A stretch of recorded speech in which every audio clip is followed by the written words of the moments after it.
Have you ever noticed how some people can fix a Wi Fi router, but still don't trust the cloud? They can send an email, but they'll still print it.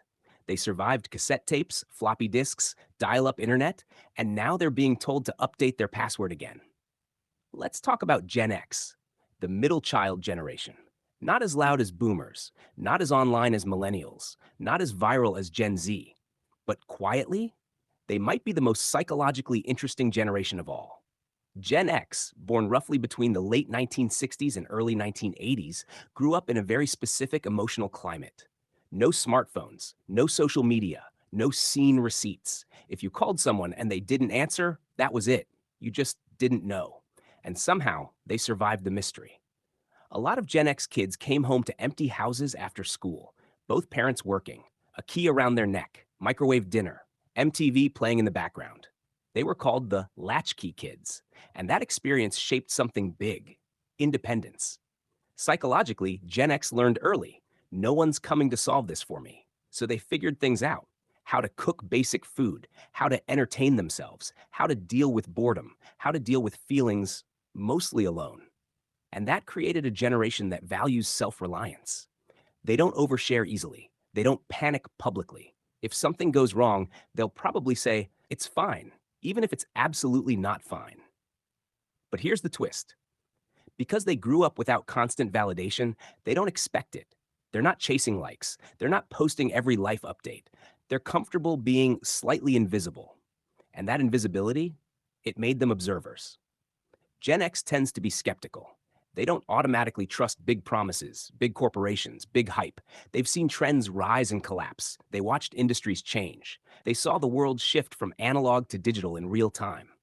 Imagine being 15 years old and using a payphone, and then being 45 and managing a Zoom meeting. That kind of transition does something to your brain. It makes you adaptable. Gen X had to learn new systems again and again, from typewriters to computers, from encyclopedias to Google, from handwritten letters to instant messaging. They didn't grow up digital, they adapted to digital. And that adaptation built resilience. But let's talk emotions. Gen X isn't always loud about their feelings. They were raised in a time when tough it out was common advice. Therapy wasn't trendy. Talking about burnout wasn't a hashtag. So many of them learned to cope quietly. They don't dramatize stress. They internalize it. They don't announce they're overwhelmed. They power through it. That's strength, but it can also be heavy. Here's something funny though: Gen X has one of the sharpest senses of humor out there: dry, sarcastic, slightly dark. It's the laugh so you don't cry type of humor. If millennials say I'm anxious, Gen X says, well, that's life, and grabs coffee. If Gen Z says, I need a mental health day, Gen X says, I've been mentally tired since 1997. They may not always speak the language of self care fluently, but they understand survival fluently. Another psychological trait: loyalty. Gen X values loyalty deeply, in friendships, in work, in relationships. If they commit, they commit. But they also don't tolerate nonsense for long. They've seen enough to know when to walk away. They're practical dreamers. They had big dreams growing up: rock bands, startups, creative careers. But they also learned to balance those dreams with reality. So you'll find Gen X people who once wanted to be musicians and now run businesses while still secretly playing guitar on weekends.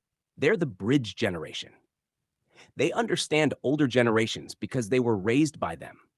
They understand younger generations because they adapted alongside them. They know what it's like to wait for a song to play on the radio and record it at the perfect moment. And they also know how to create a playlist in seconds. Psychologically, that dual identity creates flexibility. They're not fully nostalgic, not fully futuristic. They sit in between, analyzing both sides.